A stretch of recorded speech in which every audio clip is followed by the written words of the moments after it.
Good morning, everyone. Thank you so much for coming and welcome to SREB's summer webinar series for post-secondary student success and access. My name is Elisa Jaden. I am a program specialist in that department, and I'm just gonna go to my left. Well, no, first I'm gonna introduce my my colleague, Melissa Juarez. Melissa. Hi, everybody. I'm shocked. My name is Melissa. I am new to the team, the newest one on the team. I'm a research analyst working with Elisa and Mike and Charlotte for all of the post-secondary programs. And I'm really excited to be here, really excited for the work that this consortium does. Actually, my third day on the job, I was there at the workshop, and it was just great energy, great positive, collaborative energy. So thank you, everyone, and happy Friday. And we are so happy to have you, Melissa. I'm going to turn it over really quickly to our director and commander-in-chief, Dr. Michael De Jesus. Michael. Good morning, everyone. And I'm sorry for the no camera this morning. Just want to say hello, hop on, and I'm Michael De Jesus. I'm the Director for Student Success and Access with SREB, the HBCU-MSI Consortium. So there are many programs that fall under my shop. One of the programs that we deem super important. We're super excited about this initiative and so glad that everybody can be here to join and really make this the success that it is. So I just want to say thank you to you all for being here and really contributing to the success of this program. So thank you. Thank you, Michael. All right, Edward, I'm going to turn it over to you to introduce your Acadium team, and then we'll go around the room to the meeting attendees. Okay, we can do that. I'm going to ask Terry if he'll go ahead and introduce himself, and then Selma, and then Lisa, and then from there, we will kick off the round robin of popcorn. So after Lisa has introduced herself, we're going to ask Jamila to introduce herself, since she's a bridge between all of our wonderful teams. And Jamila, if you'll pick the next person after yourself, and then we'll popcorn until everybody's been introduced. So Terry, it's in your hands. Sounds great.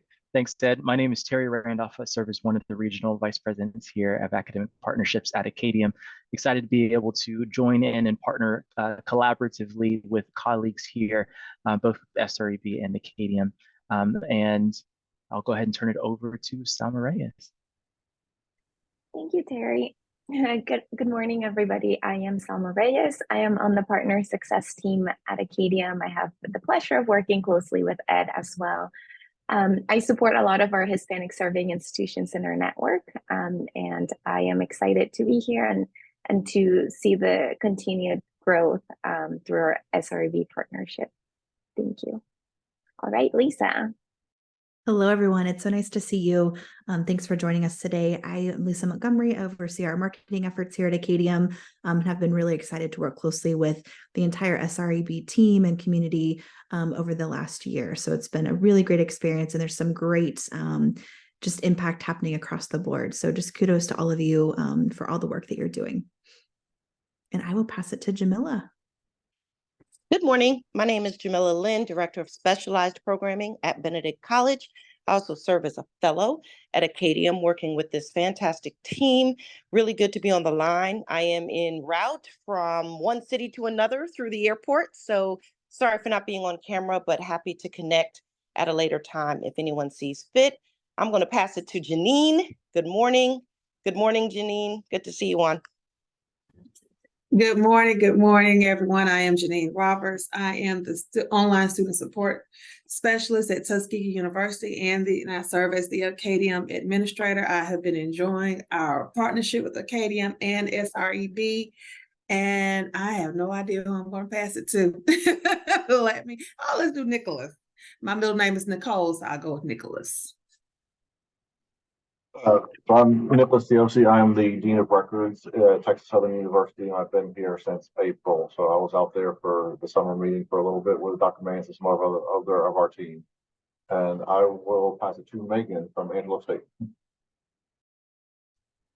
Good morning. I'm Megan Word from Angelo State University.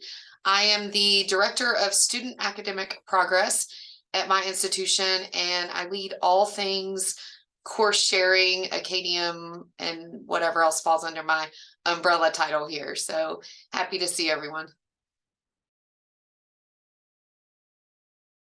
And I think after Megan, that leaves our friend Valerie. Good morning, everyone. My name is Valerie Wilson. I'm here from Stillman College. Thank you, Mr. Spears, for that. I am Director of Academic Partnerships. Been working closely with Ed for the last year here at Stillman, kind of taking on some new responsibilities as it relates to Acadium. I'm just really excited about the possibilities that we have here at the college, and glad to be a part of it today. All right, Lisa, I'm going to kick it back over to you to give us a little bit more about our SREB anchor to all of this good work. And then once you're done, I'll pick it up from there and we'll talk through our wonderful conversation on sustainability. All right, thank you, Ed. Well, that's the money talk, so I'm going to keep this really brief. But again, thank you for your participation and your attendance. This is an overview. Well, this is more than an overview. During the workshop back in June, we wanted to give everyone kind of a taste of what Acadium and SREB's partnership and collaboration have put together as far as support services for institutions on the HBCU-MSI course sharing consortium. This particular webinar focuses on Ed Spears' breakout session on sustainability using the summer enrollment model. So sustainability for course sharing using the summer enrollment model. Sustainability is very important. As some of you know,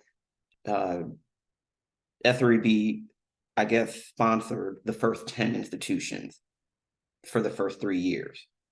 That is going to run out in a year and a half. We want to make sure that everyone on this consortium has the ability and the knowledge to create revenue using the course sharing model, and it can be done, and Ed is about to share that with you. So I'm going to kick it back over to Ed so he can get into the meat and potatoes of this. Ed, take it away. And you're making me hungry, and it's not lunchtime yet. The meat potatoes of it, ooh, it sounds delicious, especially if the meat is medium and the potatoes are smothered. So good. Okay, sorry, I digress.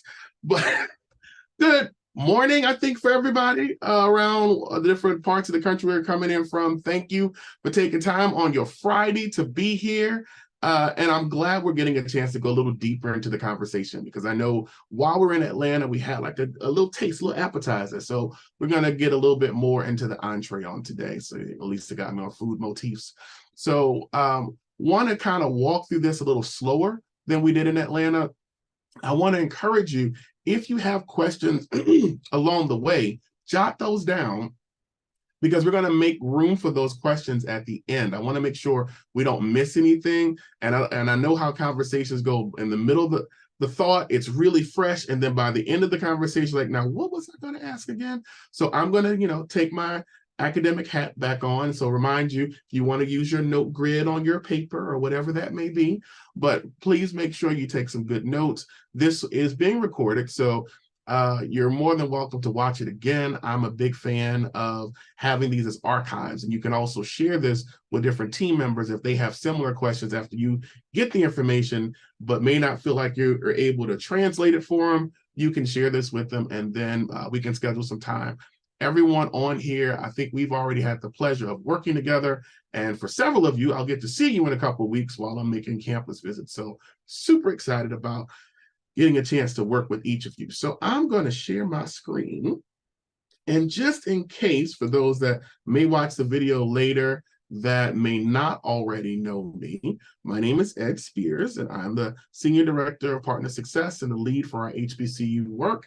And so I'm going to be the primary point of contact for a lot of these conversations when it gets into the depth of where we are and getting some meat if you have any deeper questions. So we're talking about sustainability. Sustainability is super important, but I really want to emphasize, while we have time, that sustainability does not start after you start course sharing. Sustainability I think I said that right, actually happens the entire time. So we want to make sure that as we are thinking about this model, it really starts from how you launch all the way to this stage of development that hopefully many of you are at or coming to. And as I go through some of these, if there's any stage that you feel like you want to go back to, we can kind of talk about those and see where we may have to kind of build in a little rework to make sure we have it. So one of the things that we did with SREB and Acadium working together was make sure we had a very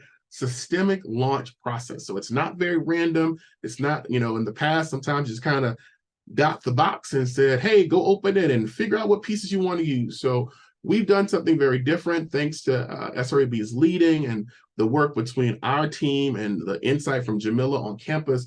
We've come with very strategic ways of launching. So just to recap where this goes and how we get to this green section that we're on, in case you weren't part of the original conversation, there should have been, at some point, a conversation with your leadership about joining the SREB-MSI Consortium, which all of you so far have done. And so at that time, there were conversations with your academic leaders, your registrar's office, advising, any other key people that needed to be in the decision strategically. Because one of the things we always want to make sure for a sustainability conversation is that your leadership is already fully on board with how these models can work. And so I wanted to spend a minute here. So if you have new leadership, if you've had leadership change, and I mean, we know within HBCU land, there has been many leadership changes. We may want to go back and revisit a strategic conversation with your leadership, with your provost, with your VPAA, whichever terminology you all use, with your head of advising, with your CFO, with your president, to make sure that as you're moving forward in this Acadium journey to support your students, that everybody understands how it works and how it and what it is and what it isn't. Because a lot of times, I've said before when I taught management, in the absence of information, imagination runs wild.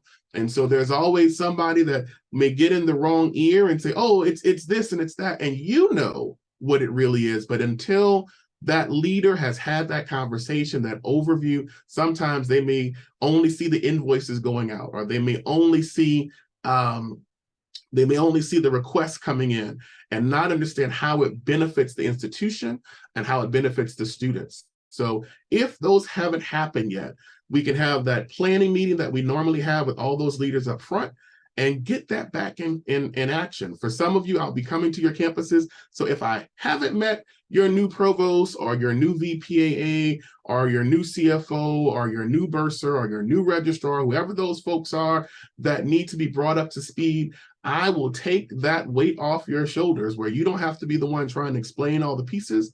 I'm happy to sit down with them and chat through it, answer all those high-level questions to make sure that the foundation is really sound for the actual implementation of the course sharing model. So that's why I wanted to go over these again. So if you haven't had those talks, or if you had new leadership, if you understand team theory, that forming, storming, norming, and all those wonderful pieces, every time you have a new person in the group, you've got to restart. So if there's any restart we need to do, please feel free to reach out and we can have those conversations to explain and answer the questions, because everybody has questions.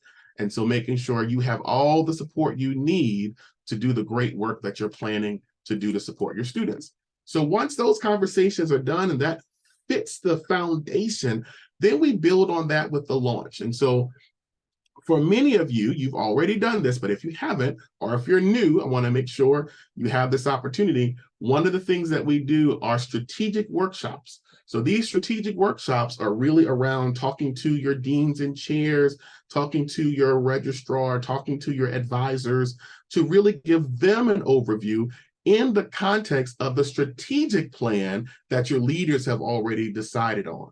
So the leaders figure out the why we're going to do it. And then we have the conversation with the operational leaders and the academic leaders on the how.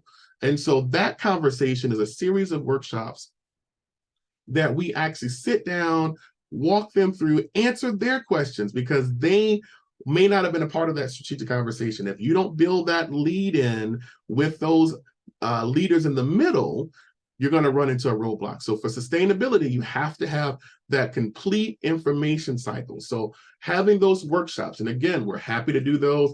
I'll be on some of your campuses and I'm scheduling some of those. But if we don't have those yet, let's put them on the books, because that will give you a chance to put them in the room to ask the questions versus having them sending you tons of emails trying to figure out what this is, and then you're trying to explain it while you're doing a myriad of all the other things that you have to do on a campus.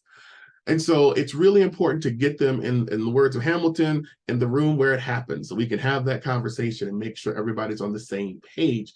That also includes talking to your student success individuals to talk about wraparound services. All those things happen, and there's technical training. So if you're wondering how do people use the platform, make sure that the people that are going to engage have been trained. One of the worst things that can happen is someone has access, but they don't know what they're looking at. And then they come up with all kind of questions that really aren't issues, but they think they're issues because they haven't had training. So you'll notice everything in the launch is about building internal competency with the plan and the product. And so if you haven't had any of those steps, please let us know, and we'll go ahead and build those workshops around your team, because that is also a part of sustainability. If you have a great plan, but no one that's actually able to work with your implementation, then you're going to have a really good conversation without any outputs. And so make sure that if your team hasn't been trained, we set up some time to train them. So this, again, is how you build a sustainable model. This also helps decentralize some of the workload, because a lot of what you're going to do, if you have just one person doing it, it becomes quite a bit of hands-on to take care of. You want to make sure you build the process plans and the delineation so everybody knows their role, can contribute without it being an overload. And the idea is that we're not giving them something new. We're going to give them a different way of doing what they're already doing. And so that allows for good implementation. And if you have good implementation, as people change in and out of roles and you get promoted, you've already laid the foundation and the framing. So I'm using this house metaphor.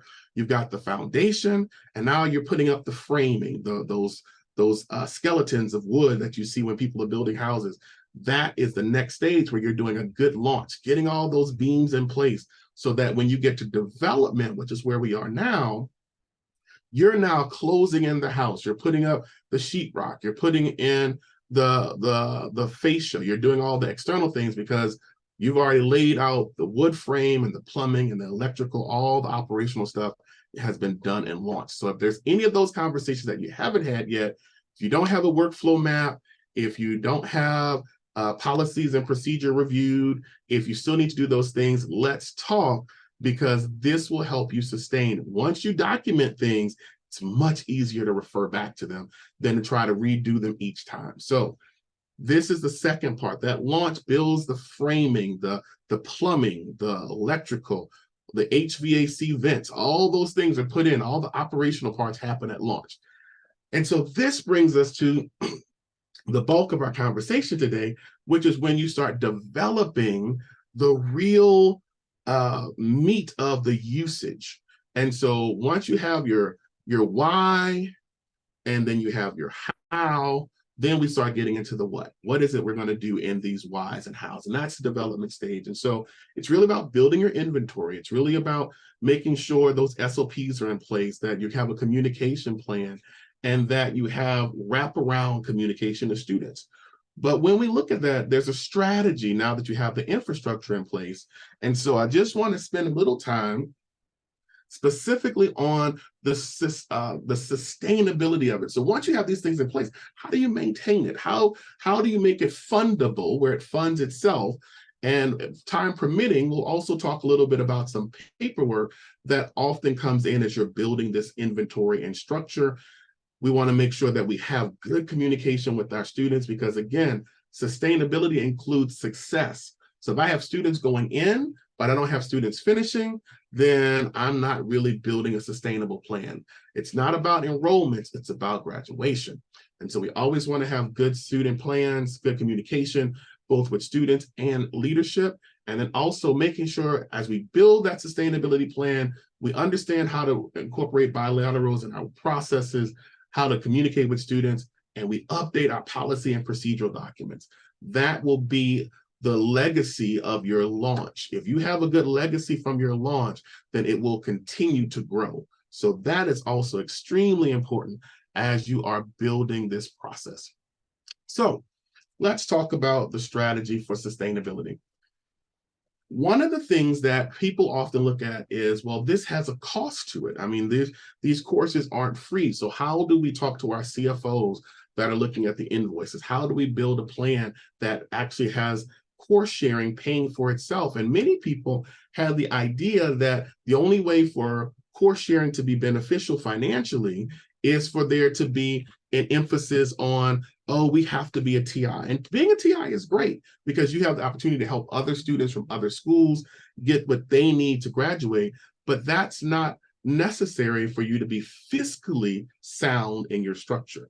And so one of the things I want to talk about is the cycle of usage. If you look at this cycle of use, you'll see the colors red, green, and yellow, just like a not fire engine. Okay, I went completely, I don't know where I went to fire engines, but a traffic light.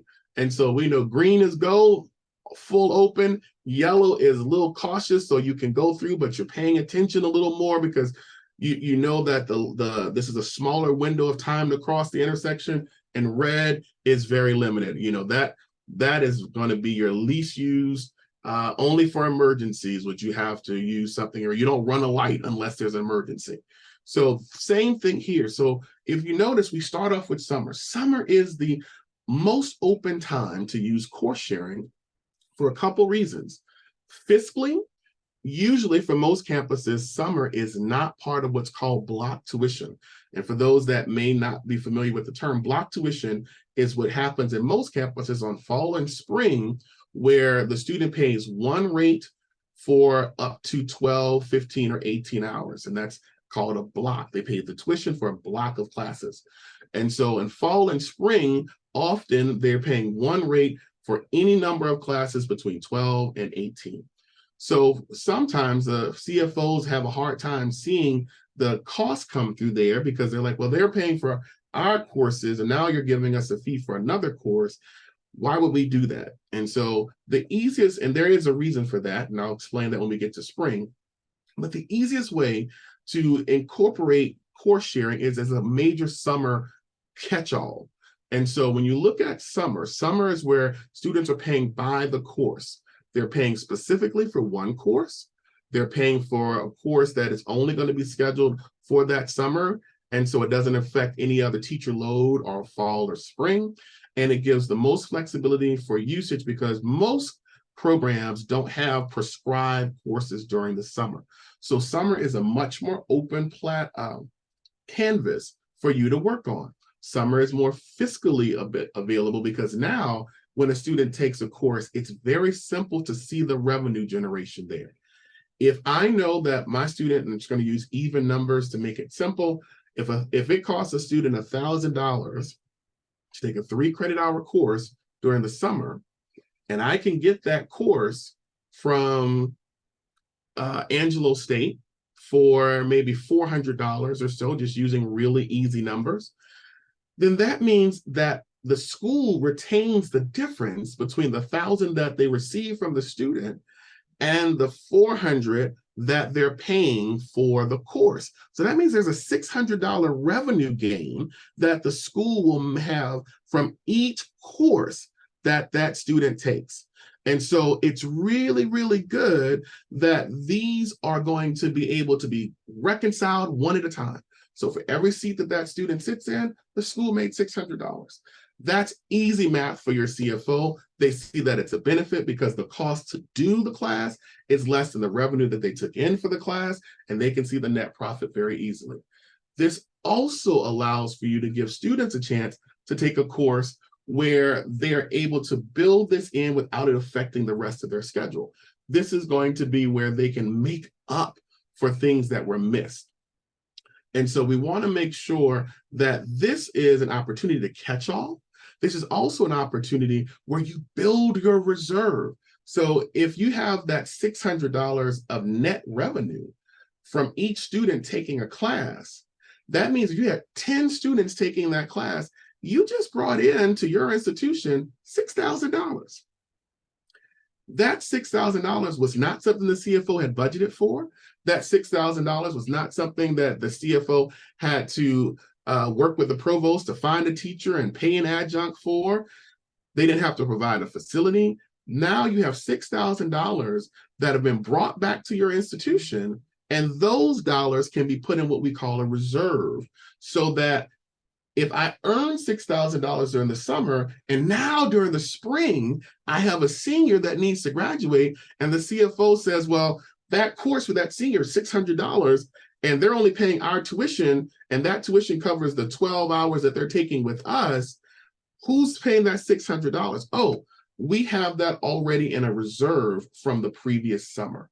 So that alleviates that awkward conversation about how the program pays for itself. And at this point, now you have a positive every summer that offsets any of the costs for renewals or for spring, fall and spring usage during the year. So this is the foundation that allows you to have a continuous cycle that pays for itself every year. More importantly, there's a strategy to it. So if you look at it from an advising and student progress standpoint, the 30-60-90 model, I think, is just so important. Every advisor, every campus uses it in many ways. And so I think you've probably done it before, even if you, yes, thank you, Jamila. Even if you have not called it 30-60-90 model, this is your end of year review. And Jamila had a great point. Thank you for throwing that out there. And I'll go back to that last, if I can go back, I'll go back to that last slide. This is another reason why you want to have that foundation conversation early with your strategic leaders, because you want to already have had a conversation with your bursar, your business and finance office, your CFO, about how to record revenue and expenses for Acadia. So what happens in this reserve model, as that revenue is coming in, they're going to journalize that because it's revenue coming in from an external source. They have to journalize it anyway when they do their accounting. Put my MBA hat on for a minute. They're journalizing that into some account. You want to make sure that they have a sub account set up. It could be an internal fund account where they're bringing those funds into that account, because that'll be the same account that all the invoices that come in are going to be charged out of. So that way they have a separate line item, they have a separate budget set up where they can easily see the credits and debits as they're happening. And you can also show where your revenue is coming in and what your net is every year. You'll be able to track that if you set that up separately. Now, full disclosure, because I've worked in public education and I have worked on campuses. You're not gonna get to keep that money. So don't, this is not a new bonus program. This is not gonna be, the Acadium retreat fund. I wish, but it won't be. They'll probably still move those funds around into the campus and different budget lines, because that's what campuses do. The funds come back and they're reallocated. But what this gives you is a tracking, and it also allows you to have that conversation with your bursar, your president, your CFO, early enough to say, hey, I know this revenue is coming in. We need to hold $5,000 of this for renewals, and we need to hold another $5,000 for student needs for fall and spring. So you have that conversation early so that when those funds come in, it's not a, what money? I'm sorry, Ms. Wilson, y'all brought in money? I have amnesia about your money. No, we don't have to go through that part. You've already talked about it, and now they already know. And you can also, because you documented in your policy and procedural guide, your accounting department has already signed off on it. I love emojis doing Zoom, y'all. And so your accounting department has already signed off on it. They already know the process. And if there's conversations later, you know how we do it. Well, let me refer back to the procedural guide. I got to give Janine Roberts, Ms. Roberts credit. They have a great, they have their workflow and their pieces, and they're building on it, and they're keeping building as they iterate. And so this will allow you to have that conversation with your CFO, and it lets you track it. So if anybody wants to know later, oh, we can just run the report from this budget line, and that shows everything that came in, everything that went out. And then we'll talk about how you can also incorporate how much money you saved on adjuncts. And I think we'll talk about that in the data webinar. So when the data webinar comes up, make sure you go to that one, because that's also something we shared in Atlanta, how to tell the story of how much money you saved on adjuncts. Because instead of paying $2,000 and $3,000 to have someone teach 1 or 2 students, I can actually have those funds go directly to an Acadium course and still make revenue, or at least break even, without having to hire, manage, track, pay, all those different things that come with hiring an adjunct. So that's a whole different part of the conversation that we'll come to later. But thank you, Jamila. Yes, so when you have that revenue conversation, you want to build that tracking in, and it helps them as well, because from a governmental standpoint, if it's a public institution, they have fund-based accounting, they've got to track all that coming in. Even with general GAAP, generally accepted accounting principles, they have to track those things. So if you have that conversation with them earlier, it allows for good reporting, but also make sure you have a way to say, we brought this much money in, and that's why we're asking for these funds to be taken out of that to help students graduate, which is the point of the institution overall. So when we get to the strategy of how do you do this, how do we build this summer model? I mean, do we just ask students if they want to take summer classes? What do we do?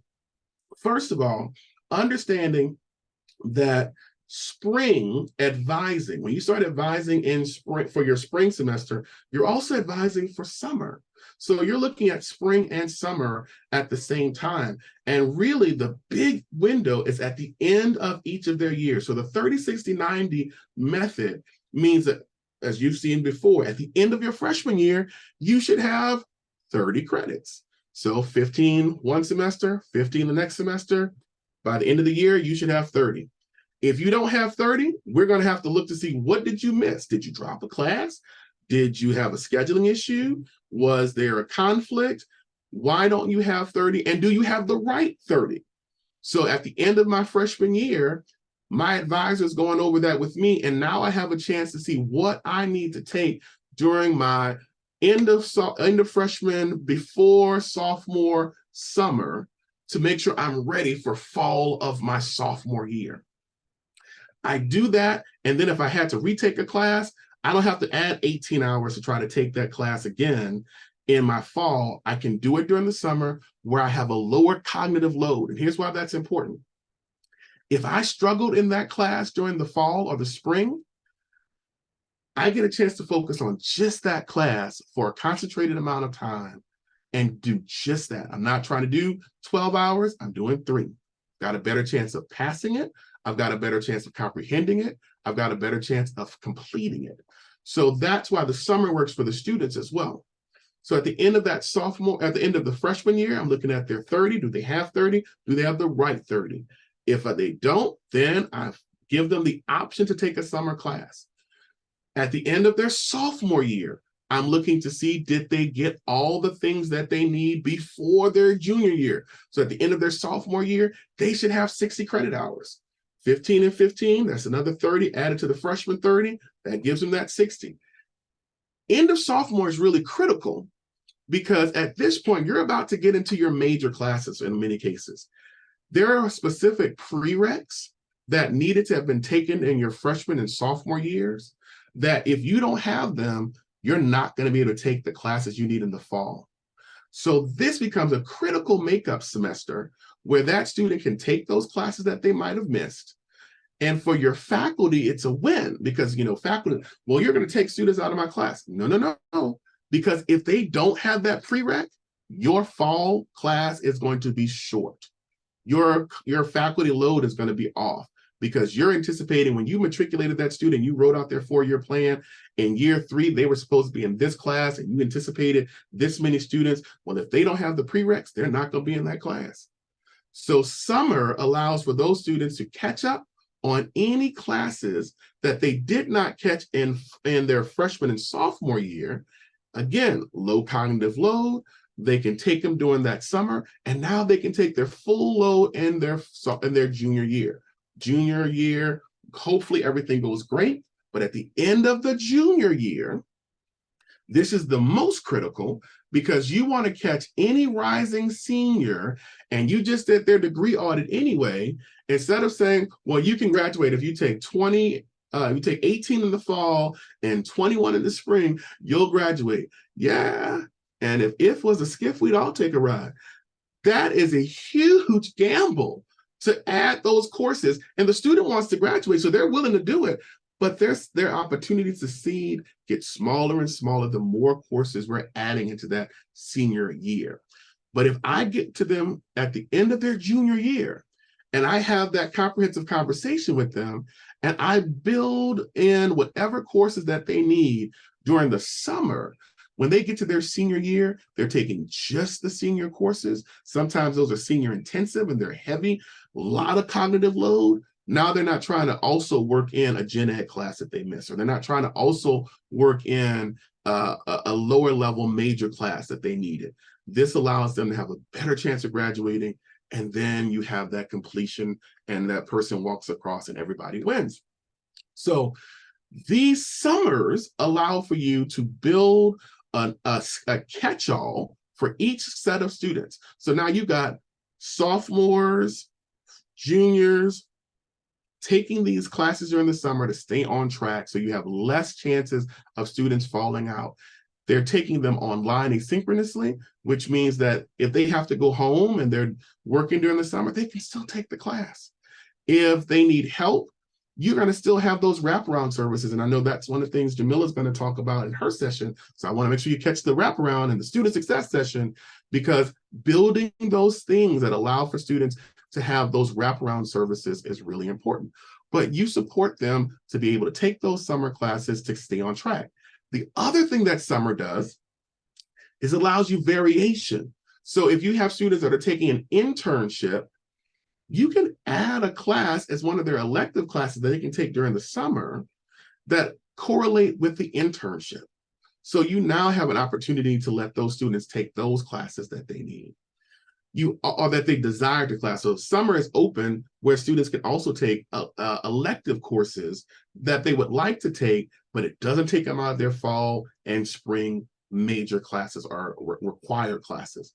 So summer gives you more variation for a lot of your faculty that want to teach, not teach, but that want to have students have experiential courses to add to their job readiness. Summer gives them a chance to take some of those classes, those elective classes, that project management class that we can't necessarily have enough students to have an adjunct or faculty member teach it, but they can take it as a summer elective to build their industry readiness for when they graduate.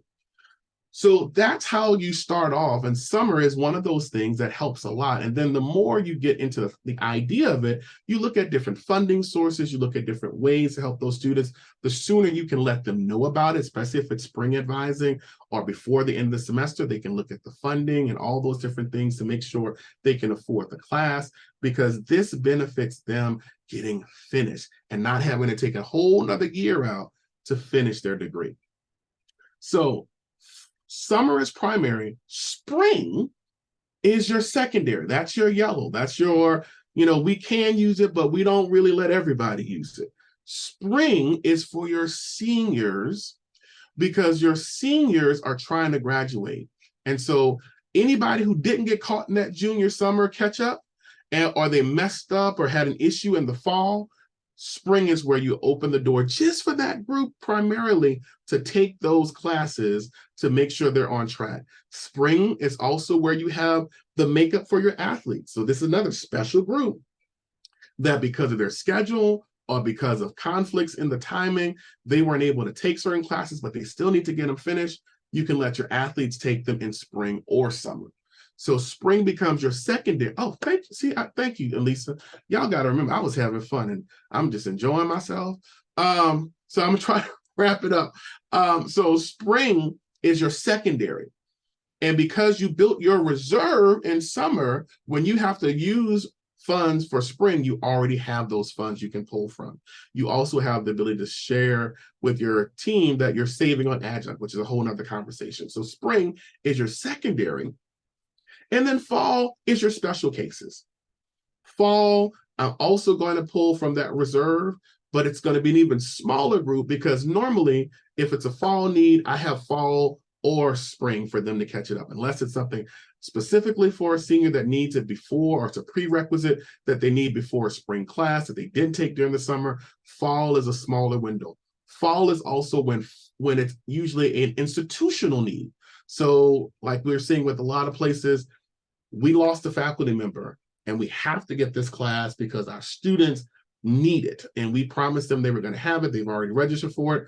That's when you're going to throw in some fall usage as well. But again, if you've done this process right, you've built reserves over the years where you can pull from these. And some of our partners are seeing great results in the summer that allow them to have these cushions. And just for example, Jarvis and Tuskegee are two schools that have seen tremendous growth of revenue during the summer, not because they were just pushing students to it, but they were strategically using it to make sure it filled the gap. So it's a win for the student, it's a win for the institution. And so those schools have seen this work very well. Now, one thing I will also, in my last few minutes, remind you about, as you are looking at your usage, you also want to continually review your inventory. As you're reviewing your inventory, you're going to see some classes that you've always used are great.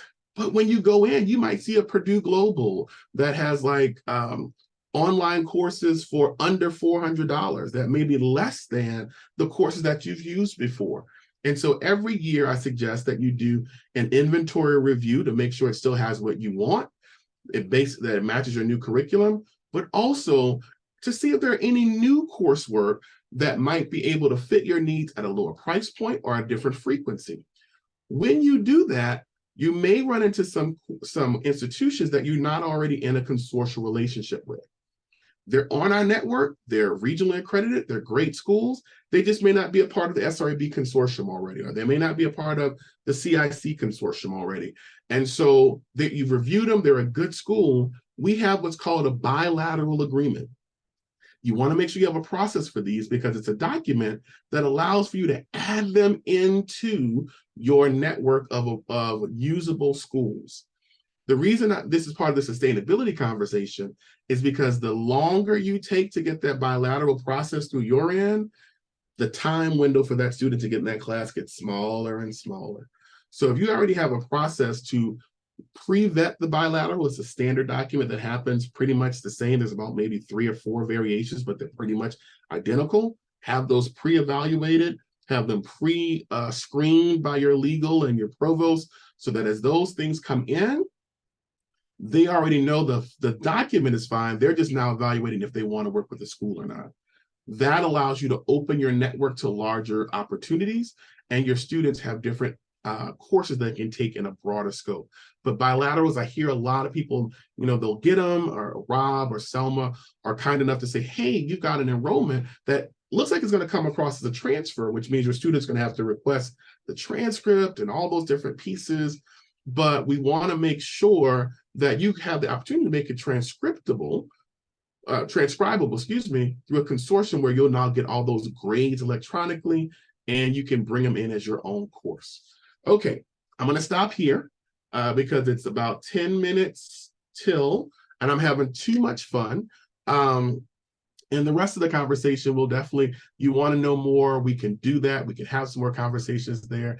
I know you've been writing down your questions, and I'm not going to pop quiz you and call on you, but I am going to open the floor up. If you have any questions, let me stop sharing my screen.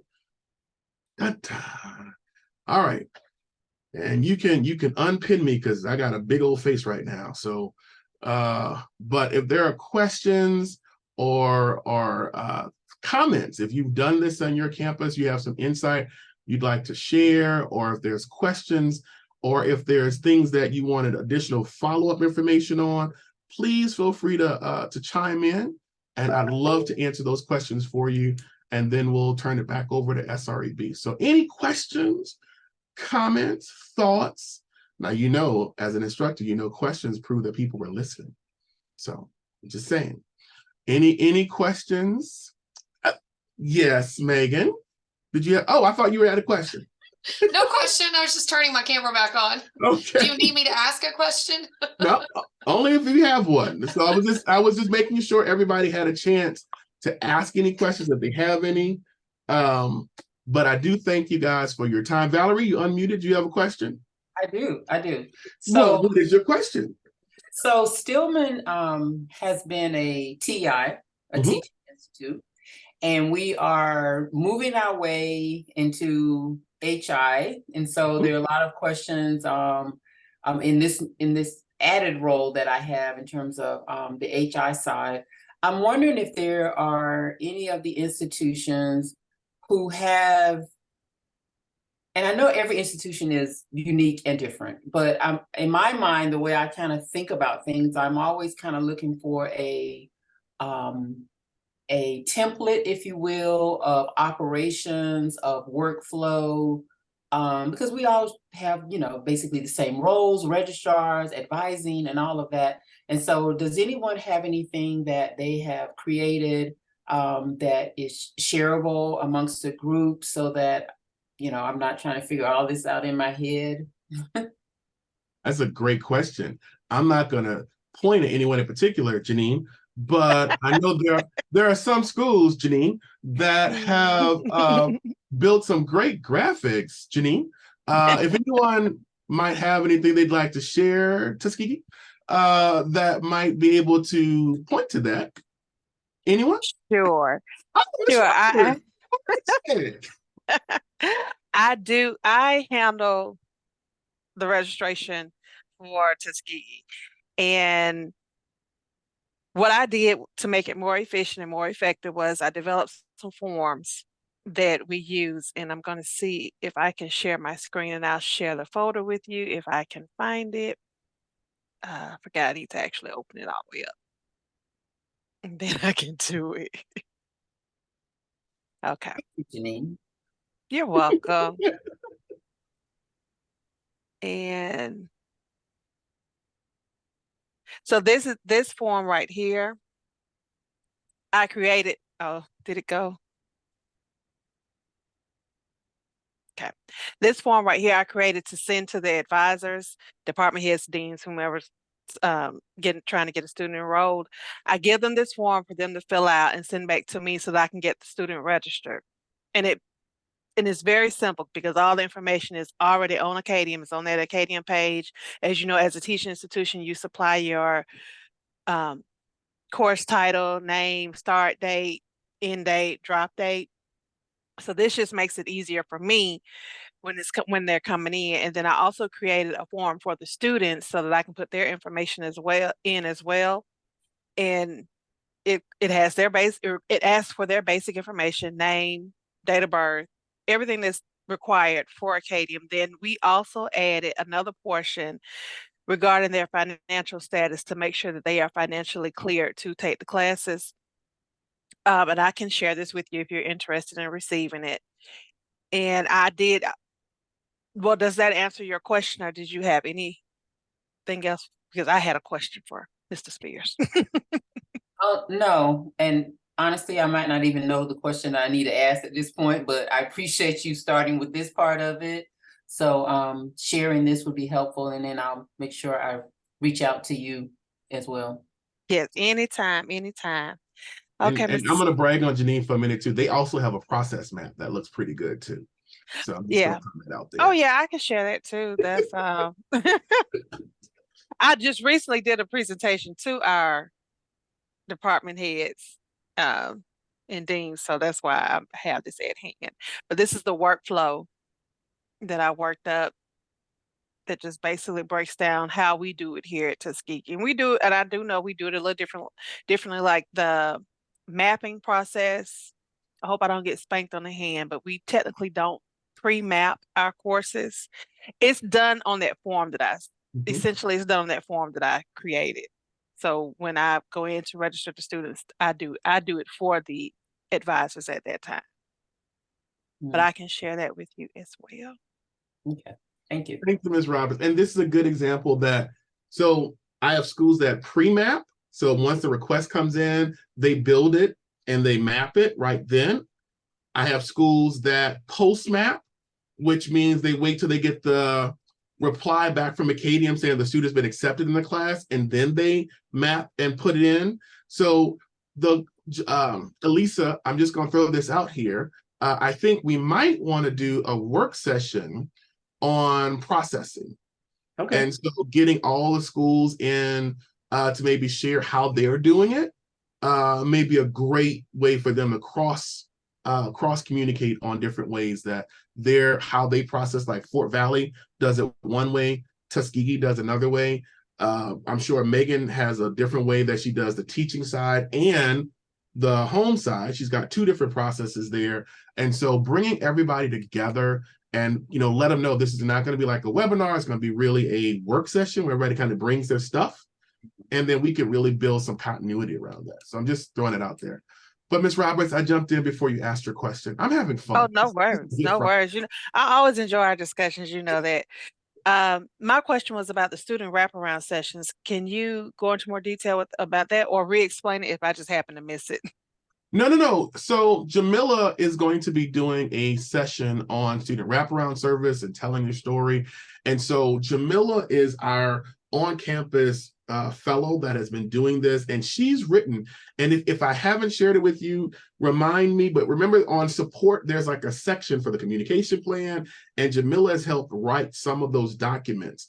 And so we have a section there, but also she is a great resource. So there's parts that she does as Acadium, and then I know she also contracts with schools occasionally to do like individual consulting with them. So you might want to reach out with her. But yes, there is a session coming up where she's going to talk high level about some of the student things to keep in mind. Remember, the 5 core emails are part of that, and all the different pieces to make sure that the student is not just enrolled, but they have the reminders that they're enrolled, the communication through it. And then, like we learned at Allen, maybe having a cohort model with an orientation or having a lab on campus that they can access as needed.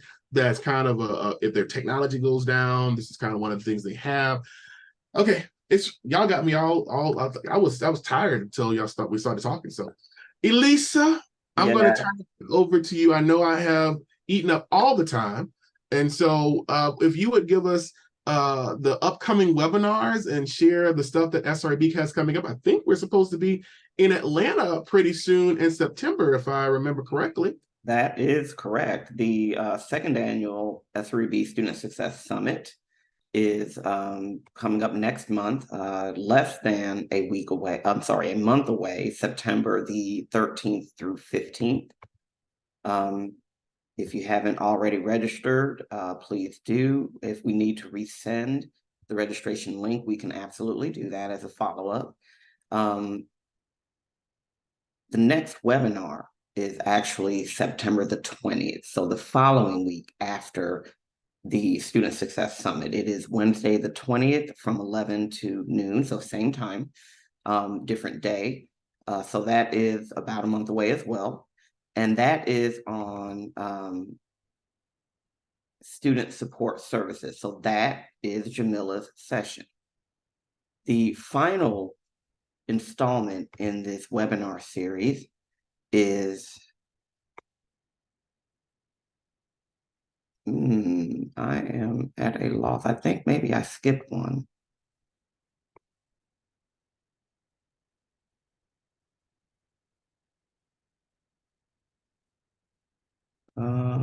Yes, I skipped one. I'm sorry. Let me back up.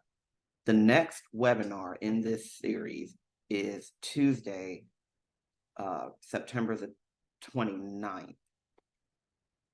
And that is Lisa Montgomery's session on using data to tell your institution's story. So about a week and a half, not quite 2 weeks from today, is the next installment. I will send out the link for that in a separate email, just like you got this one. We will advertise it on LinkedIn as well. But that's the second installment in this series. And then the last installment of this series is about a month away on September 20th. And that is Jamila's session on student support services. My apologies. So I will send an individual invitation to everyone as these come up. So you don't have to commit these to memory because mine is shot and I'm giving you that information. Does anyone have any other questions about upcoming SREB or Acadium events or anything really at this time? Okay, I appreciate all the thanks and we appreciate your attendance and your time and your engagement.